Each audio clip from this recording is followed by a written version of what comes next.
तर आज काही ठिकाणी ईव्हीएम मशीन्स बंद पडल्या आणि यावर संजय राऊत यांनी भाष्य करत निवडणूक संपल्यावर याबाबत चर्चा करावी असं आपलं मत मांडलं।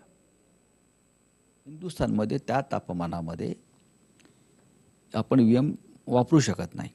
आता मेचा उन्हाळा आहे, ईव्हीएम 100% बंद पडणार, बिघडणार। आता काही ठिकाणी तक्रारी ज्या आहेत की एक विशिष्ट बटन जेव्हा आपण दाबतो आणि खास करून हे एकाच पक्षाच्या बाबतीत होत आहे, तर ते एकाच पक्षाला मतदान जात आहे। आता ही शंका निवडणूक आयोग सरकार कसे काय दूर करणार? लोकांच्या मनात जर आपण केलेल्या मतदानाविषयी शंका असेल तर त्या शंकांचं निरसन करण्याची जबाबदारी या लोकशाहीमध्ये निवडणूक आयोगाची आहे। एखादी गोष्ट आपल्या सोयीची आहे, चुकीची असली तरी तर त्याच्यावरती पांघरून घालता येणार नाही कोणालाही, मग भले आमचं सरकार असलं तरी। पण चंद्राबाबूंनी सुद्धा आज काही नवीन माहिती समोर आणली आहे।